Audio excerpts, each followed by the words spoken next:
them to reliable people who will be able to teach others also. Take the teachings you heard me proclaim in the presence of many witnesses, and entrust them to reliable people who will be able to teach others also.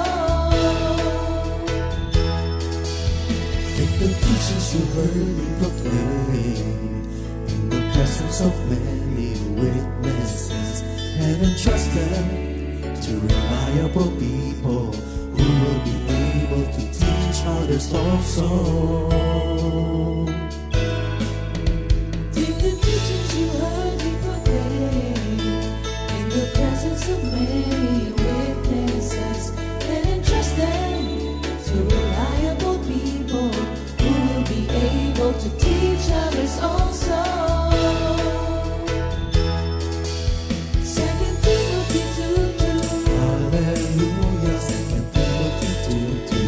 Praise the Lord. Second Timothy 2:2. You and me, let us proclaim the gospel. 2 Timothy 2:2. Hallelujah. Second Timothy 2:2. Praise the Lord. 2 Timothy 2:2. You and me, Let us proclaim the gospel of Jesus Christ. Take the teachings you heard me proclaim in the presence of many witnesses, and entrust them to reliable people who will be able to teach others also. take the teachings you heard me proclaim in the presence of many witnesses, and entrust them to reliable people who will be able to teach others also. Second Timothy 2:2. Hallelujah, 2 Timothy 2:2. Praise the Lord.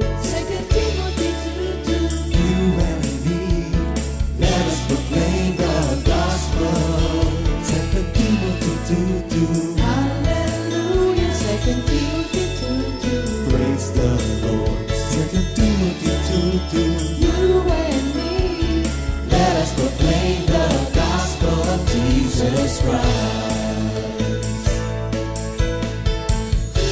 The harvest is plenty, but the workers are few.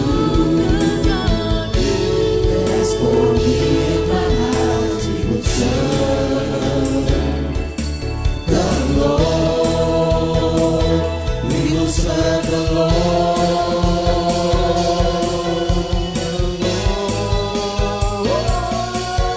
Second Timothy 2:2.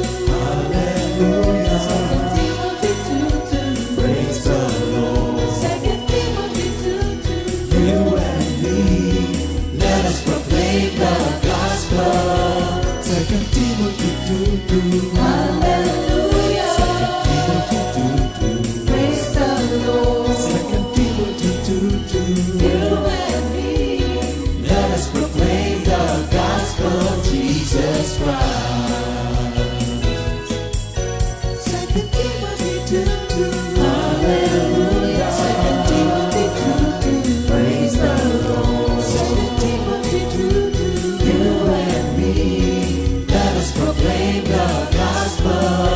2 Timothy 2:2. Hallelujah. 2 Timothy 2:2. Praise the Lord. 2 Timothy 2:2. You and me, let us proclaim with a disdain, delighting the Lord for His goodness. Let us proclaim with a disdain, delighting the Lord for His goodness. Let us proclaim with a disdain, delighting the Lord for His goodness. And He's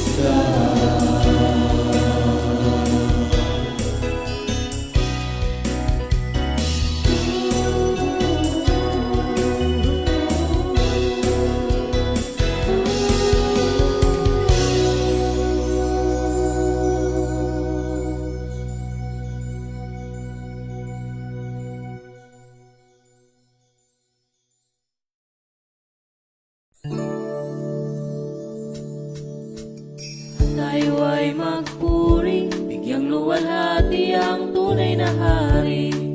Pagkat sa kanyang pag-ibig na di nagmamaliw ay mananatili. Kay magdaan, maghandog, maghalay, dadot at ginagawa ng magbagal. Sa Pasko na ito, kay tagal hinintay, iwan ito ay pagmamahal. Lahat tayo ay magpuri, bigyang luwalhati ang tunay na hari. Pagkat sa kanyang pag-ibig na di nagmamaliw ay mananatili. Kay maglaan, maghandog, magalay, dadot at ginagawa ng magbagal. Sa Pasko na ito, kay tagal hinintay, iwan ito ay pagmamahal. Siya'y pinangalan upang tayo'y magsaya. Tubos niya ang ating sala, panibagong buhay na. Siya'y pinadala upang tayo ay magsaya. Tubusin ang ating sala, panibagong buhay na.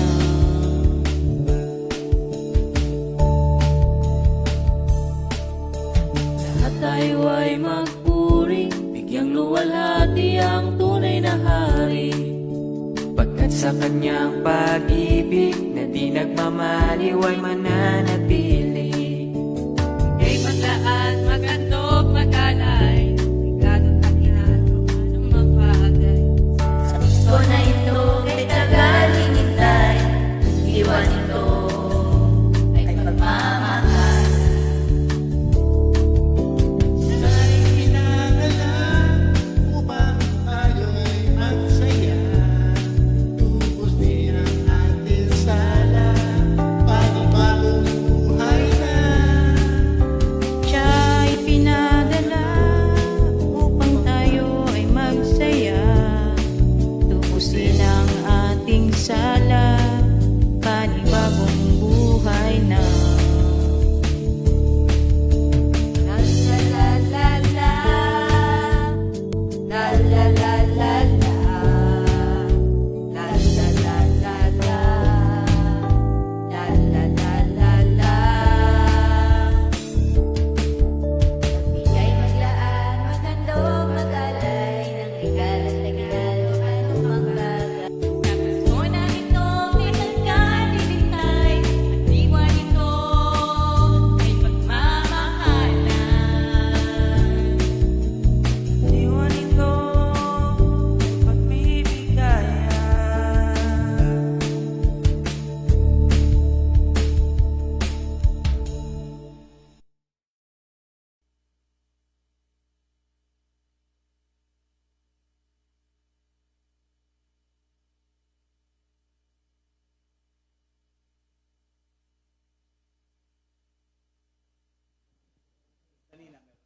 Mea culpa.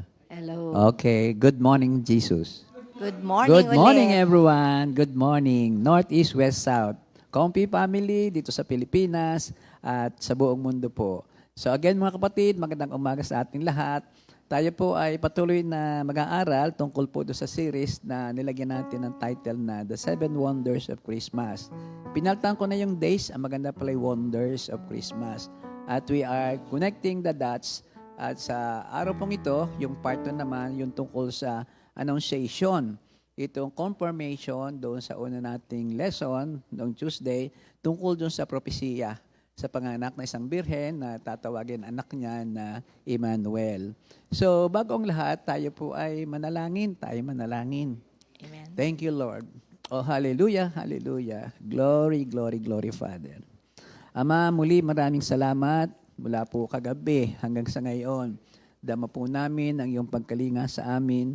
Salamat po sa lakas ng katawan, isipan, at salamat po sa lahat ng biyaya ng pangunawa sa iyong banal na salita. Sa oras pong ito, patuloy po kami hihingi ng gabay sa banal na Espiritu upang ang aming pong pag-aaral, ang aming pong mga sharing, ang aming po mga reflection ay hindi sumala, hindi sumobra sa iyong banal na kalooban at katotohanan. Gamitin mo po kami mag-asawa, kami po lahat na narito. Ipag-pray din niyo kami na ang ating pag-aaralan ay magbibigay ng glory sa iyo, O God. At ang lahat pong ito ay aming panalangin sa pangalan ni Jesus. Amen. Amen. Thank Thank you, you, Lord. Sige, sister. Thank you. Meron na tayong memory verse of the week. Sa Proverbs 11:30, the fruit of the righteous is a tree of life, and he who wins souls is wise. Amen. At sa Tagalog, ang bunga ng matuwid ay punong kahoy na buhay at ang humihikayat ng kaluluwa ay may karunungan. Amen. Thank you, Lord. That's the direct blessing sa binibigay sa atin, na pinahayag ang pagmamahal ng Diyos. So, again mga kapatid, kamusta po kayo lahat? Alam po namin kayo nasa mabuting kalagayan, malusog ang pangangatawan, maayos ang pamumuhay, gaya na rin ng ating spiritual growth ay patuloy-tuloy na grasya at biyayang ibinibigay sa atin. So, ano ba? How many days before Christmas? 22. 22. Ang lapit Hallelujah. na. Hallelujah. Para ka Excited na ba kayo? Yes. Oo naman. Always. Thank you, Lord. Bakit kayo excited? Ano? Yes. Thank you. Tama. Magkikita-kita mga Makikita ulit. magkakamag-anak. Yes, that's the Friends. one of the message of Relatives. Christmas Yeah. is family reunion. Yes. Tapo, ang suma total ay pag-ibig ng Diyos. Oho. Pag-ibig ng Diyos at ito'y makikita sa atin. So, without further ado, siguro ay ating puntahan ang ating pag-aaral. Medyo mahaba-haba po yung aming lesson dahil mahaba-haba talaga akong mag-lesson. Amen. Ready na ba kayo? Ready to Thank you, Lord. Hallelujah, hallelujah. Again, Lord, mula po sa pagbabasa hanggang sa pag-meditate namin ng iyong banal na salita, kami gabayan mo, lalong-lalo na po sa aming pagsasabuhay. Ang lahat pong ito'y, ang tangi namin desire ay to give glory to you. Makita sa amin si Kristo at magandapan po namin na may kaluguran ang iyong pinagagawa. Sa pangalan nga po na iyong anak na si Jesus. Amen. Amen. So ang pag-aaral po ay doon sa Lucas 1:26-38. Lucas 1:26-38. Ito po yung ipinahayag ang pagsilang ni Jesus. Ang common tawag po natin ito the Annunciation. Ito yung confirmation noong una nating pag-aral ng Tuesday, which is the prophecy tungkol sa panganganak na isang birhen. At ang kanyang anak ay tatawagin si Emmanuel. So, basahin na po natin. At kung kayo po may mga Bible sa inyo, sige po, madali na itong makita. Lucas 1:26-38. Verse 26. Nang ika-6 na buwan ng pagdadalang tao ni Elizabeth, ang anghel na si Gabriel ay isinugo ng Diyos sa Nazaret, ng isang bayan sa Galilea, upang kausapin ng isang dalaga na ang pangalay Maria. Siya'y nakatakda ng ikasal kay Jose, isang lalaking buhat sa angka ni David. Lumapit ang anghel sa dalaga at binati ito. Magalak ka, ikaw ay lubos na kinalulugdan ng Diyos, sumaiyo ang Panginoon. Sa verse 29, naguluhan si Maria sa sinabi ng anghel at inisip niyang mabuti kung ano ang kahulugan ng ganoong pagbati. Sinabi sa kanya ng anghel, huwag kang matakot, Maria, sapagkat naging kalugod-lugod ka sa Diyos. Makinig ka, ikaw ay maglilihi at manganganak ng isang sanggol na lalaki at siya'y papangalanan mong Jesus. Siya'y magiging dakila at tatawaging anak ng katastasang Diyos. Ibibigay sa kanya ng Panginoong Diyos ang trono ng kanyang amang si David upang maghari sa angkan ni Jacob magpakailanman. Ang kanyang paghahari ay walang katapusan. Verse 34, paano po mangyayari ito? Gayong ako'y isang birhen, tanong ni Maria. Sumagot ang anghel, sasaiyo ang Espiritu Santo at mapapasailalim ka sa kapangyarihan ng kataas-taasang Diyos. Dahil dito, ang isisilang mo'y banal at tatawaging anak ng Diyos. Hindi ba't ang kamag-anak mong si Elizabeth ay baog?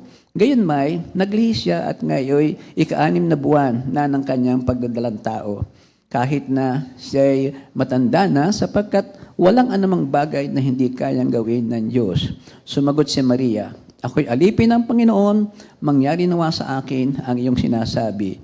Pagkatapos, umalis na ang anghel. In Jesus' name, Amen. Amen. Awitin po natin yung pumapaloob doon sa verse 38. Ang sabi sa verse 38, ako'y alipin ng Panginoon, mangyari nawa sa akin ang iyong sinasabi. Umaawit, nagpupuri ako sa iyo, Panginoon.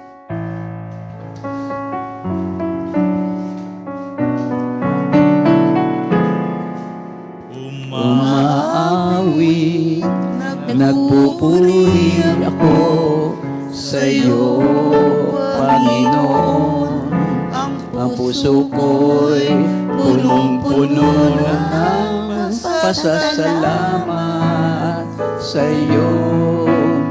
Sa bagong buhay, ang taglay ngayon. Salamat sa iyo sa bagong buhay kong ito. One more time. Umaawit, nagpupuri ako sa iyo, Panginoon. Ang puso ko'y punong-puno ng pasasalamat sa iyo. Sa bagong buhay kong taglay ngayon. Salamat sa iyo sa bagong buhay kong ito. Gamitin mo ang buhay ko. Ako'y maglilingkod sa iyo. Gawin sa akin ang lahat ayon sa kalooban mo. Gamitin mo ang buhay ko, Panginoon Jesus. Praise the Lord. Hallelujah. Nung una, ang kinakanta namin dyan ay Magnificat. Pamiyaw ko, katayin natin yan. No? So again mga kapatid, ito na tayo. Muli ay pagbati ng maliwalas na kapaligiran sa inyo, kapayapaan na maghari upang ang ating pong pag-aral ay ating pong tunay na ma-appreciate. Ang ating series nga po ay tungkol doon the 7 Wonders of Christmas at ang subtitle nito ay We Are Connecting the Dots of Those Wonders. So for today, ang ating part 2 is tungkol doon sa paghahayag ng panganak sa ating ng mahal na birhen sa ating Panginoong Yesus. Ang common tawag dito ay the Annunciation. So itong 7 wonders na ito ay ang mga sumusunod. Ito yung promise sign, the prophecia. Pagkatapos ang pangalawa, yung the Annunciation. Ang pangatlo ay yung journey to Bethlehem. Ang pang-apat ay the Holy Birth, which is the Incarnation. Ang panlima, yung joyful expectation ng mga pastol. At ang pang-anim, yung the prospect of peace, Gloria in excelsis Dei. At ang pang-pito, yung pagbisita ng 3 haring mago. So, we are on the second part, at ito nga po tungkol doon sa Lucas 1:26-38 na ating binasa, ang tungkol sa Annunciation. So, again mga kapatid, trivia lang. Ano ba nangyari sa akin? Mula noong ako'y natutong magbasa ng Bible, nakita ko yung tungkol dito sa Christmas Easter. Ulit ko na ba sa iyo? Para bagang ako'y nagkameron ng conviction, commitment na in as much as possible, lalo yung ating mga Christmas reunion, Christmas party ng family, lagi ko nang iginigiit, dapat mayroong Christmas story, nativity. Mary, Jesus, the angels, the shepherd. Kasi napapansin ko na lalo ngayon, tamang tumatagal, parang nawawala na. Lalo sa corporate Yung world. spirit ng Ang spirit, family, wala. Halos nagiging Holy commercialized family. na, oo. Santa Claus ba nariyan pa rin yata, pero wala yung ibang mensahe ng Christmas eh. Kasi Kaya ang mga bata, kasi puro Santa Claus ang nasa isip. Ay Kaya di- dapat talaga, Oo lagi nga. ipa-remind. Kaya yung tayo dapat, Holy ganun. Family. So ito po ang isang objective natin, ay commitment na ipalaala, kung manikluhod, kung kinakailangan, lagyan natin ng kwento, lalo pa yung mga bata. For the first time siguro, marinig nila ito, napakahalaga nito. Para makita nila ang lalim ng pinag-celebrated na pag-ibig ng Diyos. So, yung sister ang aking maliit na kwento at sabi ko nga ay napapansin ko wala pa rin parol sa mga lansangan. Wala pa rin ilaw, iba't ibang kulay. Bakit ganon? Na sa subdued para na biglang-biglang ang bilis ng Pasko, tapos biglang tapos na uli ang Pasko, ubos na uli ang sweldo, Pero ang joy ay nakuha sa Christmas exchange gift, sa raffle.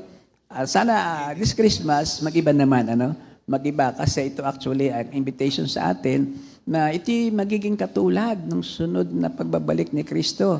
Ang Christmas is the celebration of the first coming of our Lord Jesus Christ. At ang atin niyang inaabatan yung kanyang second coming.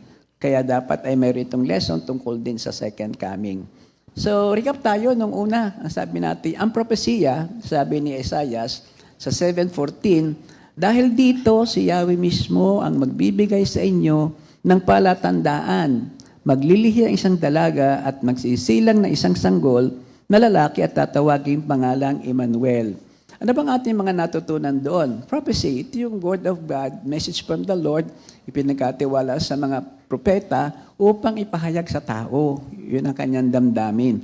At nakita rin natin dito, dalawang mahalagang propesya ni Esaias, yung tungkol doon sa pagsilang ng ating Panginoon at ito is pamagitan ng isang birhen, dalaga. No? At ang una dito yung Isaiah 7:14, yung message how the Messiah will be born. Paano ba ipanganganak ang Messiah? So 7:14, ipinaliwanag, through a virgin birth. Pagkatapos, 7:9, verse 6 to 7, paano naman maghahari itong ating isisilang na Messiah? Yun ang ating nakita. Also, nakita rin natin, yun yata senior mo, yung importansya noong, ano bang ibig sabihin ng virgin birth? Virgin birth is, unang qualification, the mother should really be a virgin. Hindi ito basta dalaga, hindi ito basta nanganak, at ating kinumpir nga rito yung mga magiging artificial, giving birth to a child. Hindi ito. Talagang ito ay walang ibang kwento sa buong mundo na makakaparis nito. Isang birhen na pinili ng Diyos para sa kanyang anak, and so therefore, everything in her ay nung piliin siya, nandun na ang holiness na binigay sa kanya ng Diyos. Lalo yung kanyang womb. At atin niya bigyan pa ng analogy na kung yung kanyang paglilibing nung si Kristo ay mamatay ay naghanap ng isang para bagang hindi pa nagagamit na libingan, di lalo na itong kanyang pagkabuhay sa mundo. Dapat talagang malinis, hindi pa nagagamit yung womb. Yun ang ating nakita, Sister Cora. So, Emmanuel with us. El is Yahweh or God, so God is with us. Omnipresent. Dito, doon, sa ating loob. Hindi ba niyo alam na ang inyong kaluluwa ay templo ng Holy Spirit? The Holy Spirit also represents Jesus Christ. Kaya ito'y kasama natin sa araw-araw. So, ngayon naman, ito ang the second wonder of Christmas, which is the Annunciation. Ito yung confirmation of the prophecia. Confirmation, hindi pa yung fulfillment. Ang fulfillment will be later on, dun talaga sa incarnation. So, ito na tayo, after 700 years, ito na si Gabriel. Inutusan na ng Diyos upang pumunta sa Nazareth at batiin, ibalita doon sa napili na siyang magiging ina ng anak ng Diyos. Thank you, Lord. Confirmation, the Annunciation.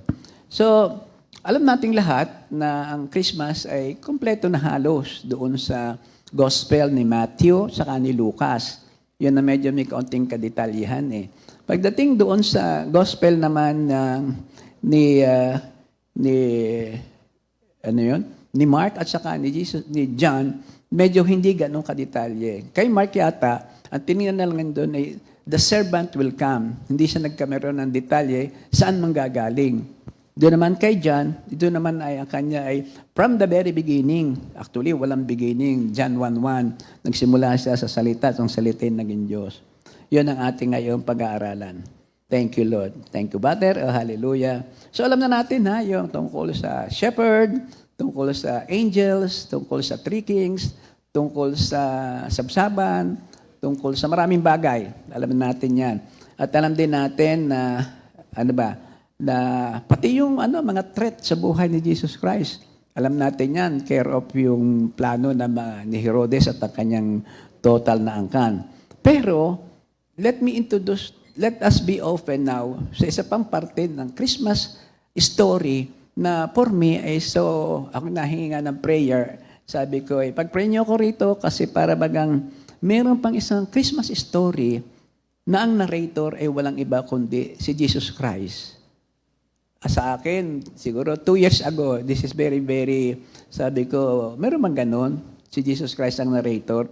So, yan ang ating pag-aaralan, unang bahagi ng ating pag-aaral. So, what is Christmas according to Jesus? You may be surprised to know that the Bible actually gives an answer to that question. Dito sa Hebrews 10:5-7, it gives a prayer of the baby Jesus as he was coming into the world. It is the declaration of the eternal God of God, eternal Son of God, as he stepped out of heaven and entered in this world through the virgin's womb. Tingnan po natin yung ating sinasabi na Hebrews 10:5-7. Thank you, Lord. Sa Hebrews 10:5-7, actually ito ay kinuha rin doon sa Psalms 40, verse 6-8. Ang sabi dito ay, dahil diyan, nang si Kristo'y naparito sa daigdig, sinabi niya sa Diyos. Sa Tagalog ko na kinuha kasi meron direct na statement na sinabi ni Jesus sa Diyos, sabi sa Diyos Ama, ang mga pag-aalay, pati mga handog at ang mga hayop na handang sunugin, hindi mo na ibig sa dambana dalhin. Hindi mo kinalugdan ang mga handog na sinusunog at ang mga handog upang pawiin ang kasalanan. Kaya't inihanda mo ang aking katawan upang maging handog. Kaya't sinabi ko, ako'y narito, O Diyos, upang sundin ang iyong kalooban ayon sa sinasabi ng kasulatan tungkol sa akin. Then I said, here I am. It is written about me in the scroll. I have come to do your will, my God. Here I am, Lord. Sino pa ba nagsabing, here I am? Samuel ba yun? Here I am, Lord. So ito na siya. Anong pahiwatig dito sa Hebrews 10 na ating binasa? Pinahiwatig nito na ang Christmas actually ay hindi sa Bethlehem nagsimula. It was, formulated ba, capsulated, conceived sa langit mismo. Kasi everything must come from the command center. Command center is in heaven. Ano man ang i-deklara ng heaven, yun lamang ang malalaman ng tao. Katulad halimbawa, ang lahat ng salita sa Scripture, 2 Timothy 3:16, ay pinatnubayan ng Espiritu Santo. So, coming from the Holy Spirit, coming from heaven, from God. So, hindi nagsimula si Jesus sa Bethlehem. Yung verse 5, ang sabi dito, dahil diyan ng si Kristo na parito sa daigdig, sinabi niya sa Diyos. Ang ipinihiwatig nito yung pre-existence of Christ in heaven. Yun may alam na lang natin. Ngayon lang natin ito iniuugnay sa pagdiriwang ng ating Pasko. Yung actually patatlo na ito na spiritual guru na nabasahan ko ng tungkol doon sa tinatawag na Councils of Eternity. Isang ito ay si Ray Pritchard. Yung Councils of Eternity. Para bagang konseho, para bagang pag-uusap ng mga authority sa langit. Doon sa Psalms 89, 5-7, ang sabi, magpupuri silang nilikha sa langit. Ang iyong ginaway, siya'y binabanggit ng ang katapatan mo. Si Yahweh ay inaawit, O Yahweh, makapangyarihan sa lahat. Sinong kaparis mo doon sa itaas? Mga nilalang doon sa kalangitay, kaya ba sila may papantay? Sa pagtitipon man ng lahat ng hinirang, may banal na takot sa iyo at paggalang. So, there is that, meeting ba yun? Mayroong council, parang, naroon ang grupo ng mga pinili ng Diyos. Please take note also that God does not need a divine counsel to give Him ideas or to approve this decision. Immediately, huwag nating isipin na kinakailangan pa ng Diyos na ikonsulta pa ba ito sa iba? Merong mga bagay na ibinibigay ang Diyos sa Kanya. ang Diyos sa kanila. He is the omniscient God Almighty. In His wisdom, God has created a divine council to stand in His presence and graciously allows them to participate in various judgment and decrees. But Hebrews 10:5-7, ang sabi doon sa aking nabasa, which please help me on this kung ito'y makakadistract sa ating line of belief, makakadistract sa ating faith, I pray na huwag at ating tingnan ito. Sabi dito, it is the divine Trinity Council, the Holy Trinity, pagdating sa Hebrews 10:5-7, ang magkakausap dito. It was the divine agreement among the Father, the Son, and the Holy Spirit that decided that the Son would enter the human race and offer Himself as a Savior. So again, mga kapatid, our Lord did not begin at Bethlehem as the second person of the Trinity. He had no actually a beginning. Wala siyang pinagmulan. Alam natin ang Diyos ay walang pinagmulan at walang katapusan. Ang ating lang pinag-uusapan dito ay nung maganap itong Christmas na ito. Ito halos ay nasa kalagitnaan ba ng kwento ng langit, ng tantao. Kaya nga, sinabi ni Jesus, before Abraham was, I am. Sa John 8:58. Bago pa si Abraham, ako na. Kung nakakamangha, pero masarap mapagnilay-nilayan. Kung bago pa si Abraham ay ako na, anong relasyon ngayon ng Christmas na Jesus Christ ay nabuhay na isang sanggol, matagal ng buhay si Abraham. Ito ang mystery nga ng ating pinag-aaralan dito. Ito'y pagmamahal pa rin sa atin ng ating Panginoon. So, in the gospel, 4 sila, andun lahat ang kwento. At itong isang maganda rito, doon sa John 1:1, sa gospel ni John, ang sabi dito ay, John's gospel goes back to the ultimate beginning, far beyond Bethlehem. It starts with the eternal pre-existence of Jesus as the true Word of God. In the beginning was the Word, and the Word was with God, and the Word was God. Doon nagsimula ang lahat. Prayahin ang ating Panginoon. Pre-existence. Ano ba ang ibig sabihin ng pre-existence? Pre-existence is the former state or previous to something else. Pre-existent, ando na siya. Alin yun? Walang katapusan. Parang nasamba ang east, nasamba ang west. Talo pa niyan yan. Pre-existent. Saan ka man pumunta, nandun ang ating Panginoon. So pagdating kay Jesus Christ, His pre-existence means that before He became man and walked upon the earth, He was already in existence as the second person of the triune God. Several places in the New Testament explicitly teach Jesus' pre-existence. For example, John 17:5, and now, Father, glorify me in your presence with the glory I had with you before the world began. So, andun na sila. The glory na ibinigay na ng Diyos Ama kay Kristo, hinihingi niya, ibalik uli sa Kanya, just like before. At yun na ulit natin kanina, sa John 8:58-59, ito tungkol sa existence ni Abraham. Sumagot si Jesus, pakatandaan nyo, bago pa ipinanganak si Abraham, ako'y ako na. Even though Abraham's birth precedes Jesus' own birth by many centuries, very many centuries ago, bago sinilang si Kristo. There are many mysteries to all of this, but let us remember one important fact. Christmas marked the human birth of our Lord Jesus, but it doesn't mark the beginning of His existence, pre-existence. Si Kristo'y hindi nagsimula sa Bethlehem. Si Kristo'y naroon na sa simula pa. Ang inirepresent lang ng Christmas, yung kanyang pagiging tao. 100% tao. As the Son of God, He existed with the Father long before He was conceived in Mary's womb. So, puntahan natin na ngayon yung Lucas 1:26-28. Ang sabi nga dito ay, yun nga, kaunti kong pinag-pray at sabi ko, mabubuksan ko ba ang labi sa sasabihin kong ito? So Lord, have mercy. Ang sabi ay, 2 Timothy 3:16, ang lahat ng kasulatan ay kinasihan ng Diyos at kapakipakinabang sa pagtuturo sa katotohanan. All of this, including Isaiah, including Luke 1:26, lahat ito ay kinasihan ng ating Diyos. Meron lamang reflective question. Which comes first? Which comes first? Parang yung Isaiah, Old Testament. Lucas 1, New Testament. But here comes an introduction of the Christmas in heaven. Which comes first? Well, yun yung mystery ng ating Panginoon. Kung tayo malilito, huwag nating pansinin yon. Go ahead with our faith at tayo ililid na to sa glory of God. Sa akin lamang, masyado to kung meticuloso do sa time frame, everything comes from heaven, the command center. So from heaven, inspiration from the Lord, ibinigay kay Isaias upang sabihin sa tao, upang kayo maghanda. Inspiration from the Lord, binigay kay Lucas upang sabihin na, eto, darating na ako. So whatever it is, yun talaga ang ating para bagang hindi kaagad para sa akin. Ewan ko sa marami ko ito'y nakita na para sa akin ay ngayon ko lamang nakita ng ating Diyos ay nandoon na. As a God.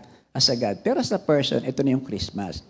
So ito na part 2, yung divine plan set in motion. So yung plano sa langit, ito na, in-set in motion para bang light camera action. Sa Galatians 4:4, ngunit nang sumapit ang tamang panahon, isinugo ng Diyos ang kanyang anak na isinilang ng isang babae at namuhay sa ilalim ng kautusan. Galatians 4:4, ngunit nang sumapit na ang tamang panahon, when the time is right, eto na, dumating na ang plano ng langit, ito'y kailangan maganap na sa atin. So, ano ba ang pinahayag dito? Ang sabi dito ay, at a precise moment in time, God sends Gabriel to the unpopular city of Nazareth to a young girl, probably between 12 and 14 years old, named Mary. Unpopular city because actually hindi lang unpopular. This is very notorious. Kumbaga sa maraming bisyo, maraming ano ba yun? Adultery, idolatry, kasi nga hindi ito nabe-bless pa ng ating Panginoon. Pero ang kamangha-mangha, may isang babaeng namumukod at ito nga ay si Mary. At si Mary ay napili pa niya sa sa gitna ng magulong lungsod na yon. Kung bakit ganon, titingnan natin at ating babalikan yung pag-aral na ganon. So, naganap nga kay Mary ito at sa introduction, ang sabi ni Gabriel ay yung iyong pinsang si Elizabeth. Tingnan natin kung anong relasyon nito sa ating pag-aaral. Yung pagbati ng anghel. The angel came to her and said, "Greetings, favored woman, the Lord is with you." That is verse 28, yung first part. The angel came to her and said, "Greetings, favored woman, the Lord is with you."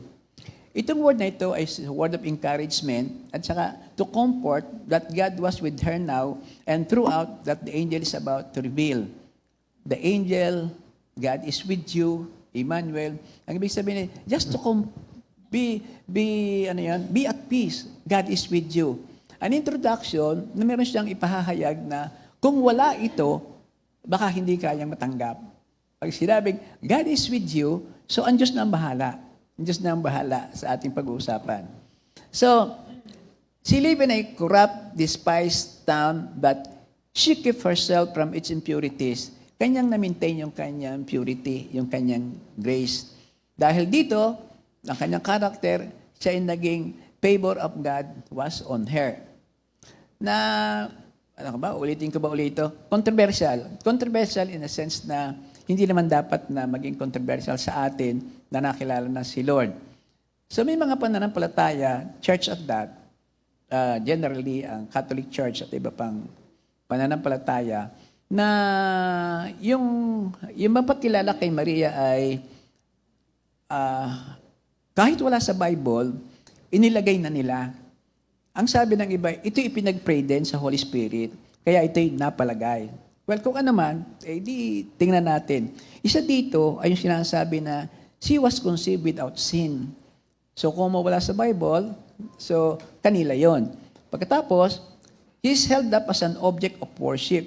Because of that, walang sin, talagang sooner or later, yan ay talagang sasambahin na yan, pananalangin na yan.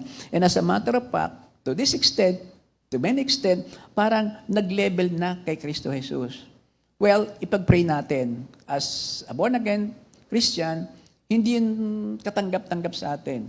Pero hindi rin naman ang ibig sabihin ay magkameron tayo ng disrespect sa Mother of Jesus. Ano ba sabi nung isa kong kaibigan? Milyonaryo, siya ay director ng isang malaking simbahan dito sa atin sa Manila. kwento ko na ba ito sa inyo, Mami? Yung nakita yung litrato ni Mama Mary sa El Cuarto, doon sa Phil Estate. Akalain nyo, kapapasok lang. Maniningil lang naman siya. Kaya sabi, anong ginagawa ng litratong ito dito? Tanggalin nyo yan. Kasumpa-sumpa yan. Hey, brother, ikaw na may kapapasok lamang. Hindi naman alam kung anong kwento ng litratong yan at kung ano ang ginagawa nung narito sa opisinang ito. Pero, widow ka lang ha. Pagka ang ina ay pinagsalitaan mo ng masama, magagalit ang anak. Yun. Hindi man magagalit, magkakameron ng hindi magandang impression sa iyo. Natigilan, humingi ng sorry. Yun ang ating sinasabi sa ating inuulit na ito. We must admit na kung ano man si Mary, kung ano man siya ang pinili. At ang Diyos hindi pwede magkamali. Much favored from the Lord. Kaya puntahan natin yung respeto. Honor your mother, your father. Kaya ganun ang ating pagturing dito. So ano pang sinasabi dito? Doon sa verse 30 to 34, sinabi sa kanya ng anghel, huwag kang matakot, Maria, sapagkat naging kalugod-lugod ka sa Diyos. Makinig ka. Ikaw ay maglilihit, manganganak na isang sanggol na lalaki, at siya'y papangalanan mong Jesus. Siya'y magiging dakila at tatawaging anak ng kataas-taasang Diyos. Ibibigay sa kanya ng Panginoong Diyos ang trono ng kanyang ama, si David, upang magharis ang kani Jacob, magpakailanman ang kanyang paghahari ay walang katapusan. Doon sa 34, ito nga ang tanong niya paano pong mangyayari ito ngayong ako'y isang birhen? Itong tanong ni Maria, verse 34 yon. The angels address Mary's evident fear with a repeated word of encouragement. Do not be afraid, Mary, for you have found favor with God. So, inulit ito sa verse 30. Huwag kang matatakot. Nasa iyo ang favor ng ating Diyos. Pag sinabing favor, it is God's gracious choice of someone through whom God does something special. Favor is what God does for someone out of His good pleasure. Sa Diyos ito, good pleasure of the Lord. Walang huhusga. Halimbawa, si Pedro, ang tingin ko ay makasalanan, pero kung nasa kanya ang favor ni Lord, in due time, magbabago. Kaya walang hahatol. Magpipray na lang tayo. So, walang hahatol. Hindi pa tapos ang mundo. So, God's favor is sovereignly bestowed. You cannot earn it and you cannot buy it. Grace, faith of coming from the Lord. But why does the angel state this twice? Doon sa verse 28 at verse 30. First, the angel surely knew that the amazing news he was about to deliver required the confirmation. He confirmed Mary in her special place of God's grace in favor. Confirmation. The Lord is with you. The Lord is with you. God loves you. God loves you. Inulit-ulit. Para bang an affirmation tungkol doon sa kanyang susunod na sasabihin niya. Ang Gabriel confirms where he stands and what he does, being sent to communicate what God wants to be known. With that understanding, what Gabriel communicated to Mary is not his own interpretation of who Jesus, but instead a direct communication from God Himself identifying His Son. So, kino-confirm lang dito na yung sinasabi ni Gabriel, katulad ng lesson natin kahapon, hindi yung personal na opinion nung nagsasalita. Sinasabi lamang, ito'y galing sa Diyos. Ito'y galing sa Diyos na aking sinasabi. Ang pangalawang dahilan kung bakit merong mga greetings na ganoon ay sa Hebrews 1:30, the favor of God is not on Mary because of who she was, but because of what she would do. May agam-agam agad si Mary. Bakit ako? Parang gano'n, no? So it's not who you are, but it is what we will do if you will obey. So ang pangatlo naman ay, the angel seems to anticipate Mary's unspoken question. Yon ang pala. So, anticipated ng angel. Meron itong itatanong na hindi maitanong. Meron itong itatanong na hindi maitanong. Parang gano'n, no? So, parang, why me? The answer is because you have received God's gracious favor. God has sovereignly set you apart for such a time and purpose as this. God has sovereignly chosen you. You are graciously favored by God. So the first one is to affirm. Number 2 is to tell you that it is not who you are, but what you will do. What you will do. And number 3 is an answer, an anticipation do sa mga gusto mong itanong na hindi mo itanong. Marahil nangangamba, you are in doubt, or whatever. So yun ang tatlong reason kung bakit ito paulit-ulit na sinabi sa kanya ng ating Panginoon. Thank you, Lord. Sister Cora, ano man sasabihin ko? Ikaw naman pala. Bakit nga ba si Mary ang pinili? Ano bang natuklasan mo sa iyong study? Bakit si Mary ang pinili? Meron namang itong kumbaga sa ang daming other notable women sa Bible, At surely, meron talagang pwedeng hilera din. Pero bakit si Mary ang pinili? Why Mary? Bakit nga ba si Mary? Pero bago ko sagutin yan, alam ko may mga may birthday muna. Siguro,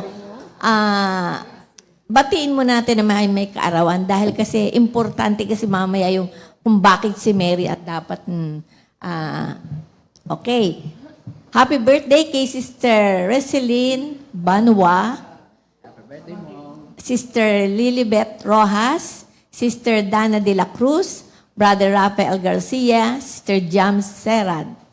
Sa December 3 pala. December 3 na ngayon, Ang bilis, ulitin nga natin. Happy birthday kina Sister Reseline Banwa, Sister Lilibet Rojas, Sister Dana de la Cruz, Brother Rafael Garcia, and Sister Jam Serad. Amen.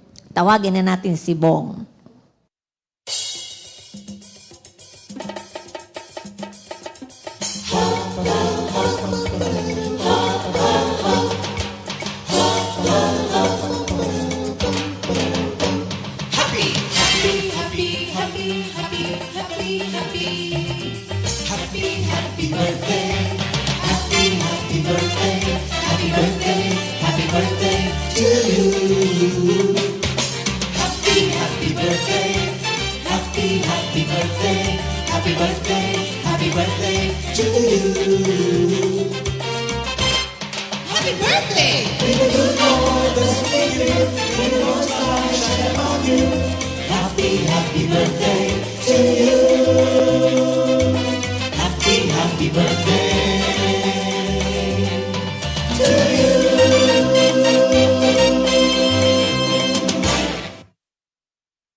Happy birthday. Thank you, sa Lord. lahat God ng may bless you. birthday. God bless you all. Thank you, Lord. Thank you, Lord. Okay. So, meron pa ba tayong i-announce? T-shirts. Ay, kayo ba may mga t-shirt na, mga kapatid?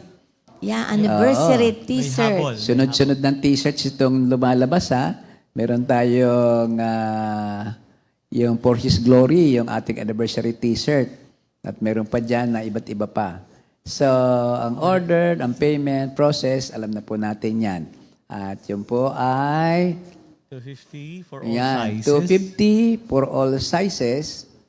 And full payment po ang kailangan. 150 down payment is required upon order. Sa nga naman, mga kapatid, for orders, reach out to your CSM teachers or assigned workers in your area.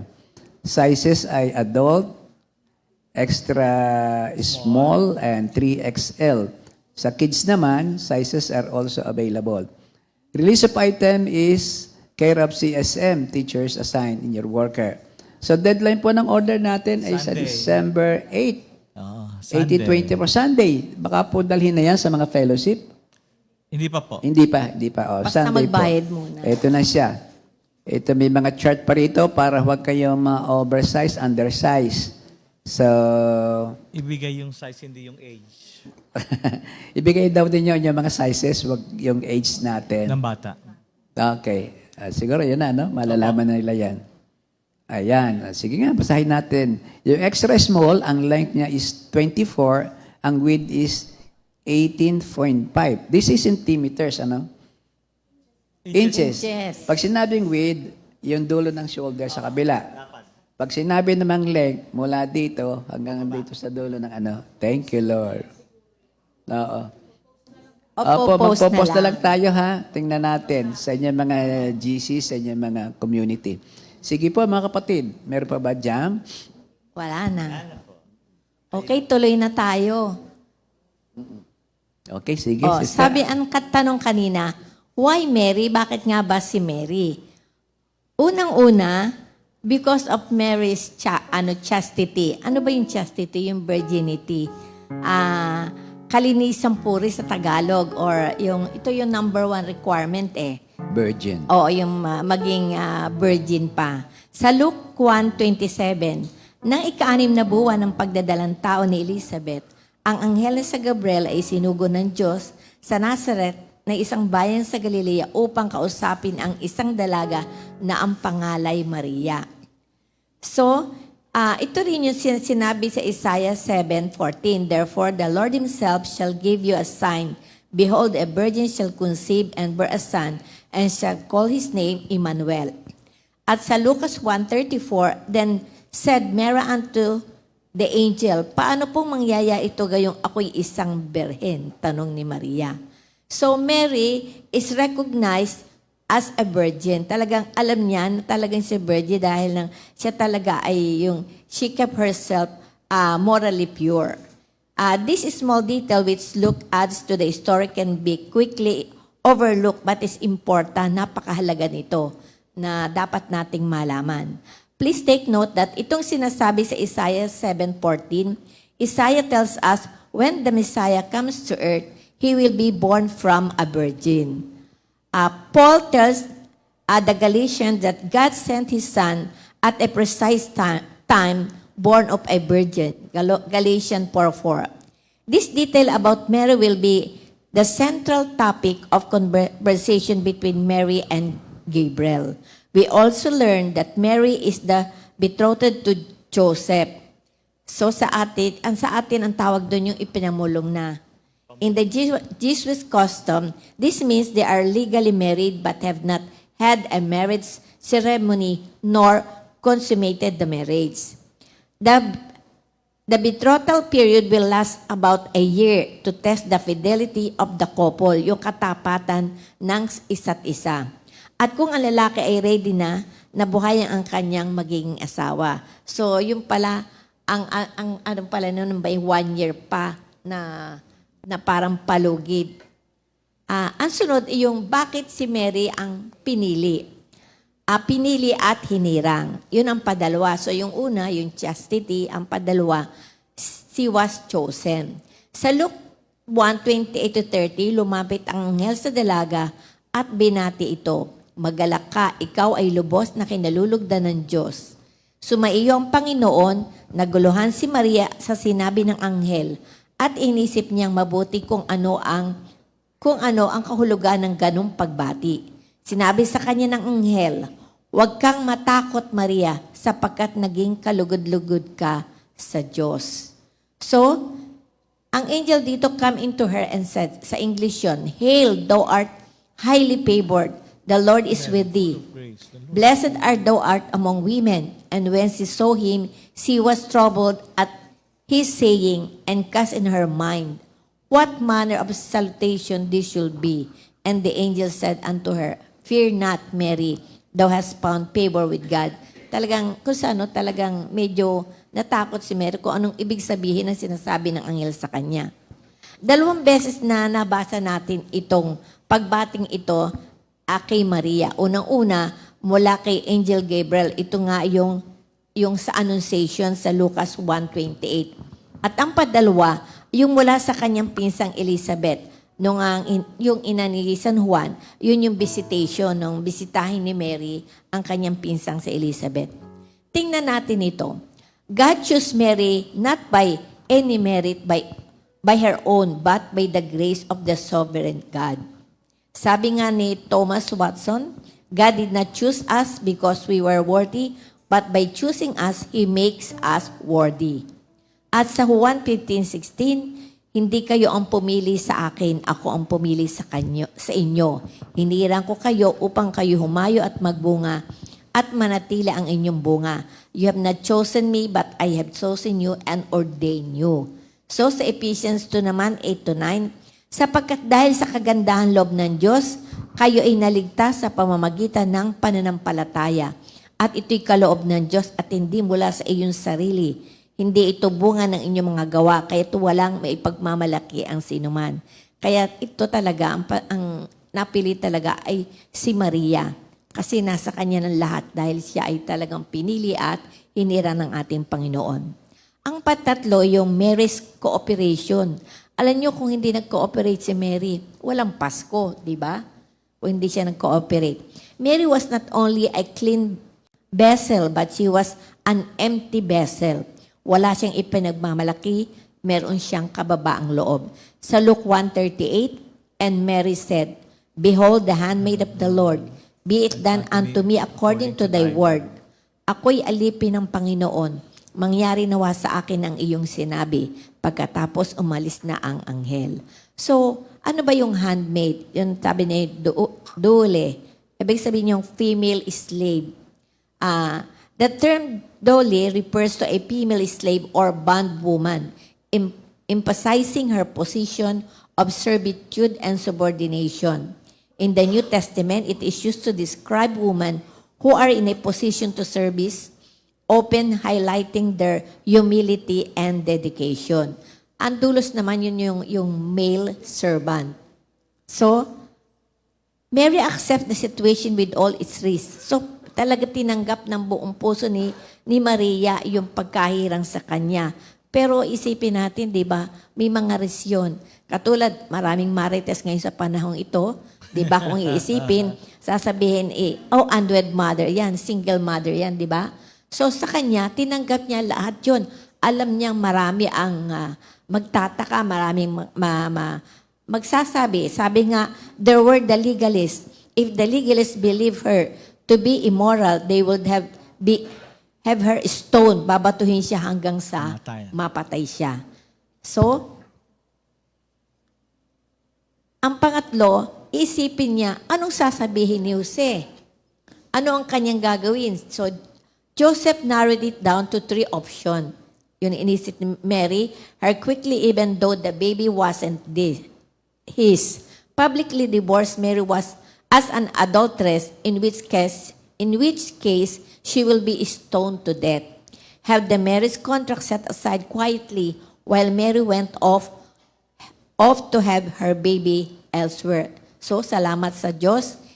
Iba yung ang naging ni Joseph. As he turned this option over his mind, one pact emerged with such power that it overshadowed all of his plan and sense of betrayal. Joseph realized that he loved Mary more than any person he had ever known. Even though he could no longer trust her, he wouldn't have her judged publicly. He would divorce her privately and do it in the morning. With the decision made, he fell into an exhausted sleep. Hindi siya nakatulog. Bakit? Sabi dito sa Mateo 1:20 hanggang 25, ngunit habang pinag-iisipan ito ni Jose, nagpakita sa kanya sa panaginip ang isang anghel ng Panginoon. Sinabi nito sa kanya, Jose, anak ni David, huwag kang matakot na pakasalan si Maria, sapagkat ang sanggol na dinadala niya ay mula sa Espiritu Santo. Magsisilang siya ng isang batang lalaki, at Jesus ang ipangalan mo sa sanggol, sapagkat ililigtas niya ang kanyang bayan sa kanilang mga kasalanan. Nang magising si Jose, sinunod niya ang utos ng anghel ng Panginoon na pinakasalan niya si Maria. Ngunit hindi niya sinipingan si Maria hanggang magsilang ito ng isang anak na lalaki. At Jesus nga ang ipinangalan ni Jesus sa sanggol. Interruption na, sister. Yes. Mike po, no? Parang si Jose, hindi man lang nagsalita ni kaputok. Ano? Yes. Wala Sa kang Bible, wala narinig. siyang narinig. Ano? Just listen. Naging, Thank you, siyempre, pero siya ay marami ring inisip sa kanyang isipan, di ba? Sabi nga At dito. siya nagdadasal. Oo, ano? at nagdasal. Marami rin siyang kung sa ano yung agam-agam sa kanyang alam niya eh. Pero ang inisip pa rin niya, ang kapangalan ni Maria, dahil pag nalantad yun, sabi nga, yung pag nalaman ng mga legalist, pabatuhin siya, di ba? Yun ang marami ding agam-agam si Jose. Pero siya isang isang pious man kasi na nakinig siya sa sinabi ng isang anghel, ano? Yes. Parang naniniwala O, siya. kaya kung Thank you, hahanap kayong mga dalaga, tularan ni Susi. Di ba? Lord. Yung hindi naimik? Hindi naimik, pero amen. Amen. May reflection question ako dito. Sabi nga, the whole story involving these two people is a story of trust. Sabi nga dito, Mary had to trust God's promise. Joseph had to trust Mary. Mary had to trust Joseph. Joseph had to trust God. So both Mary and Joseph had to say to God, I am your servant. Whatever it costs, whatever it takes me, I will do it. Kaya iba talaga si Mary at saka si Joseph, no? 'Di ba? Please take note, hanggang ngayon, God continues to look for women and men like Mary and Joseph. So hanggang ngayon naghahanap pa nga at nag-aantay. People who will pursue obedience whatever the cost. People who will trust God even though the outcome seems unsure. God raises up people for His purposes, and God is looking for people humble enough to give Him all the glory. So ngayong Pasko, ito naway maging ating commitment, di ba? Sabi nga sa Colossians 3:17, and whatever you do in word or deed, do it all in the name of the Lord Jesus, giving thanks to God the Father through Him. At sa 1 Corinthians 1:1, so whether you eat or drink or whatever you do, do all to the glory of God. So ngayon, sa panahon kayang ito, may meron pang gayong katulad ni Mary at saka ni Joseph. Sa Mary, marami pa bang virgin ngayon bago magpakasal? Meron. Marami Meron yan, pa, no? Yung pinalaki ng magulang tungkol dito. Kaya napakagandang ikwento ang Christmas story. Yes. Kasi ito yung posible, bagamat hindi kasing pure, kasing virgin ni Mary, pwedeng mapangalagaan. Yes. Para pag ang Diyos ang naghari sa bahay, sa tahanan, lagi nang yan ay may prevention aspect. Ano? Okay. Lastly, Mary's confession. Sa Luke 1:46-48, and Mary said, my soul does magnify, declare the greatness of the Lord, and my spirit hath rejoiced in God my Savior. For he hath regarded the low estate of his handmaiden. She confessed her need for a Savior like everyone else. Mary possessed the same nature as everyone who has ever lived apart from the person of Christ. Sa Romans 3:23, for all have sinned and come short of the glory of God. As such, she humbled herself in that recognition of who and what she was. Sa James 4:10, humble yourself in the sight of the Lord, and He shall lift you up. And sa Romans 5:8, but God commended His love toward us, that while we were yet sinners, Christ died for us. She acknowledged salvation is through the Lord. So sa Acts 4:12, sa Kanya lamang matatagpuan ang kaligtasan, sapagkat walang ibang pangalan sa buong daigdig na ibinigay ng Diyos sa mga tao upang tayo ay maligtas. Amen. So yung confession na yon, parang siya mismo umamin na may kasalanan siya. Hindi siya banal, no? Kaya yung mga nabasa natin kanina, si Mary, kantahin mo yung kinakanta mo sa Carmel. Nung tayo nasa ang puso ito ko kasi napupuri. yung Magnificat, yung sa ating sa simbahan. Apo. Ang puso ko'y nagpupuri sa Panginoon.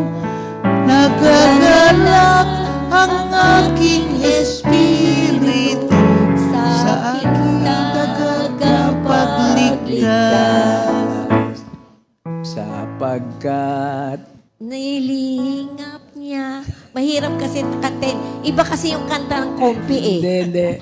Ano yan? Pare-pares na ba niya? Sige, ulit tayo. One more time, brother. Ang puso ko'y nagpupuri, nagpupuri sa Panginoon. Nagalak ang aking espiritu sa aking tagapagligtas. Itong second na parang dito, ito sinabi niya, sapagkat nilingap niya ang kababaan ng kanyang alipin, mapalad ang pangalan ko sa lahat ng mga bansa. Yun. Ang Puso ko'y nagpupuri, nagpupuri sa Panginoon. Nagagalak ang aking espiritu sa aking tagapagligtas.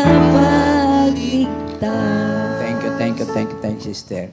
Yung minabasa ko doon kay Barbara Taylor, ang sabi niya, Mary wins her place in history not for her cleverness, nor for her beauty, nor even for his goodness. She becomes the most important woman in the world simply because she is willing to say yes. Yun pala ang isang maganda ring bigyan ng study, the powerful yes of Mary, to an angel's strange proposal without a clue where it will lead her. Doing so, she becomes the prototype, model, icon for all of us who are also invited to bear God into the world. Mary gives one of the best example of a faithful response to an unforeseen and unlikely and uninvited circumstances of life. But it done to me according to your will. Para bang, so be it. Let it be according to your will. Yung, sa mga naalala ito, yung prayer ni Jesus Christ sa Gethsemane. Lord, kung maaari po, tanggalin niyo sa akin ang kopang ito ng paghihirap. Subalit, hindi po ang aking kalaban, kundi ang kalaban po niyo ang maganap. Masunod. Yan ang nakita natin. So, let me continue. Ang sabi dito sa mga kapatid ay, doon nga sa verse 34, paano po mangyayari ito gayong ako'y isang birhen? Ang tanong ni Maria. Dalawa ang direksyon dito sa tanong na ito. Ang sabi ay, Mary's question has two aspects, biological and moral. Yun ang tao. Kailangan biological and moral ay ma-deal natin para peace of mind ang mapapunta. First, the angel answered the biological question, how can it be? The explanation is that the Holy Spirit, pagdating sa biological, will come upon you and the power of the Most High will overshadow you. Verse 35, yung unang portion. The conception will take place by direct divine intervention, not through normal biological means. Direct from the Holy Spirit, walang human involvement dito. The Holy Spirit, who was active in creation, will be instrumental in Mary's conception. The Spirit who gives life will act in creative power to produce a child in a virgin. The one who created the world out of nothing will create life in a virgin's womb. This is the sovereign work of God. So kung ang mga question ay, paano mangyayari yun? Eh di, puntahan mo na lamang na God created the world. The Holy Spirit is there. Tapos siya nagbibigay ng buhay sa lahat ng nilalang from the wombs of our mother. Kung yun ay nagagawa niya, eh so much so na ito, ang pagkakaiba lang nito, yung womb ay from the virgin's womb. Hindi yung, so that's the biological. Biological is something like, biology is the study of life. How comes nagkameron ng buhay? Ay direct intervention. Direct intervention ito ng Holy Spirit, the creator of life. Pag sinabi daw na Holy Spirit overshadow you, it envelop you as in a cloud where there will be no human observation or interference. The Holy Spirit will overshadow you. Parang, ano bang halintulad noon? For example, ito yan. Yung buong Holy Spirit will overshadow, say a cloud. A cloud. Saan ba merong cloud na significant sa Bible? Pillar of fire and clouds during the day, ano? Yung, doon sa Holy of Holies. Punong-puno yun ng usok ng kabanalan. So parang ganito rin ang interpretation. Si Maria ay napuno, bagamat hindi kita visually by the naked eye of human, pero siya ay pinaligiran, parang siya ay, ano ba yun? Napuspos, oo. Pero imagine it na something like, ano ba yung, na-cover ka, Nalukuban. Meron pang isang term doon eh. Yung walang makakasingit dito, yung walang makakapasok, dahil ang nakalukob dito ay ang kabanalan. Anong tawag nga sa ganon? May dome na parang nakakover siya. Well, anyway, mahirap itong ipaliwanag. Pero yun ang katotohanan. Kapag ang Holy Spirit ang siya lumukob sa iyo, ang kabanalan ay nasa sa iyo at mahirap ka nang pasukin pa ng anumang intervention ng tao. Kaya ito ang sinasabi natin na the Holy Spirit overshadow you. So, though this conception is beyond our ability to understand, yet we believe and accept that this is the way. The Word was made flesh, John 1:14. This is really pure by faith. We live by faith and not by sight. Ito'ng dapat nating puntahan. And this is easier para sa ating mga born again. Para doon sa hindi, talagang mahihirapan ka. At kapag ang tendency mo ay puntahan pa yung kaunting knowledge na naipon, talagang hindi mo ito agad matatanggap. A body was prepared for him. Doon sa ating binasa, Hebrews 10:5. Inihanda na ang isang katawang tao para kay Jesus Christ. Parang tayo, at the end of the day, inihanda na ng Diyos ang ating bagong katawan. Doon sa langit. He shared in flesh and blood like us. Hebrews 2:12. He was made of a woman. To try to explain how such a conception came about is beyond us. It is a divine mystery, the mystery of the incarnation. This is the mystery of the incarnation. Ngayon, meron pang tungkol sa moral. How can this be? Kalakip nito yung how could the very Son of God be born and escape the moral depravity of the original sin? Paano yung anak ng Diyos ay mapapaligtas doon sa nagaharing depravity of the original sin? Walang hindi nagkasala. Lahat ay nagkasala, fall short of the holiness of God. Paano itong Jesus Christ na ito ay makakaalis dito? So that's the moral issue. How can the Messiah be born of a woman without having a sin nature? Kasi dumikit sa tao eh. Nabuo sa tao. Lumabas sa tao. So, lahat ng lumabas sa tao, kumbaga sa may kasalanan. Mina ng kasalanan. Sa mga, hindi nga eh, kasi ang Diyos ang nag-decide. Ang Diyos ang nag-decide dito. Without being asked directly, the angel answered this moral question. Mary had asked the biological how question and the angel answered that the Holy Spirit will come upon you. Ang sagot doon sa biological, the Holy Spirit will come upon you. Tapos na dapat doon yun. Kasi ang Holy Spirit, nag-create ng world, nag-create ng everything, including life, dapat lahat tapos na yun. How? And voluntarily, the angel also answered the moral question, the question that theologians would ask through centuries. The answer is this: the Holy Spirit will come upon you, and the power of the Most High Spirit overshadow you. Therefore, the Holy One to be born will be called the Son of God. Yun ngayon ang pagdating doon sa moral issue. Moral issue is, it is the Holy Spirit, it is the Holy One of Israel, it is the Son of God. So, there is no immorality pagdating doon sa Diyos na ang ating pinag-uusapan. The very same act by which the biological issue will be dealt with will also be dealt with the moral issue. A direct consequence of Mary's conceiving through the overshadowing of the Holy Spirit would be that the child thus conceived would be the Holy One. He would be the Holy One, the Son of God. Meron na lamang isa na lamang ang kailangan pa. Anticipated also, accordingly sa meditation noong ating kinuhanan dito. Meron na lang isang question po, bukod doon sa moral, bukod doon sa biological problem. Para bagang ang tao kasi lagi nang nahingi, bigyan mo ko ng sign. Bigyan mo ko ng sign. Gano'n ba tayo? Parang gano'n. Bigyan mo ko ng sign. Bigyan mo ko ng sign. Iba na ngayon, Oo. bigyan mo ko ng word.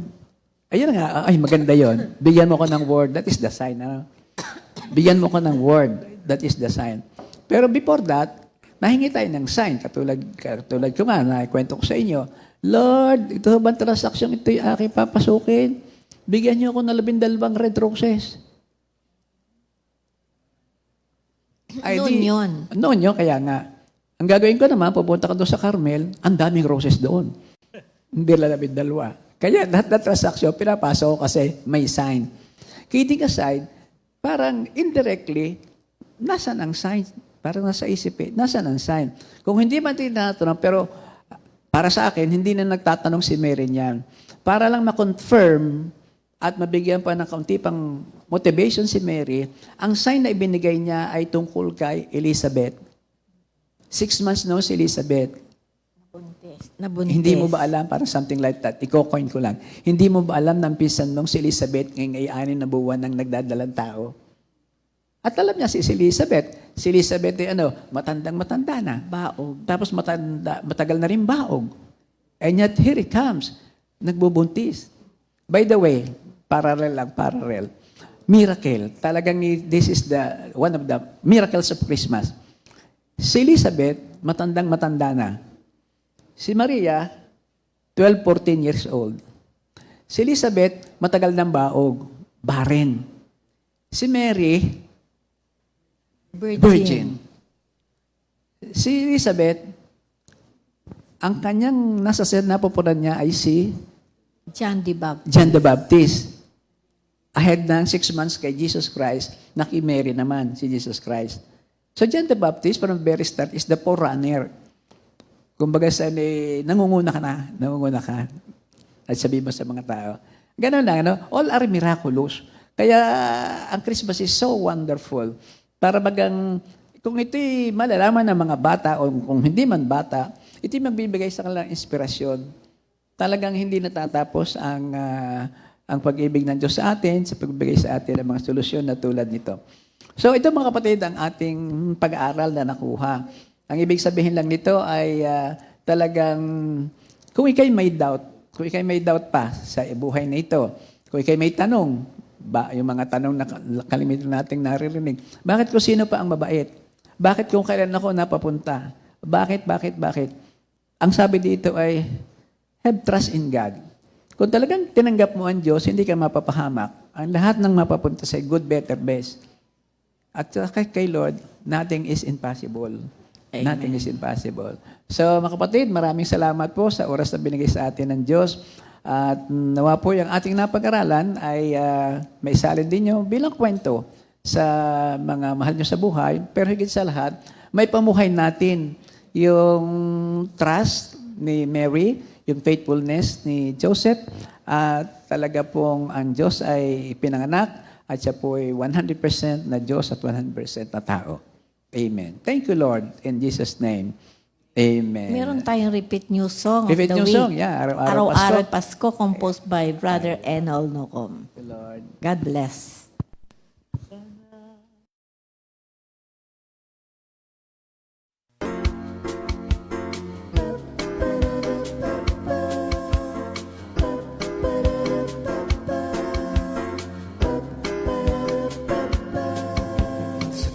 Sasapit ang Pasko, nag-iiba damdamin ng mga tao.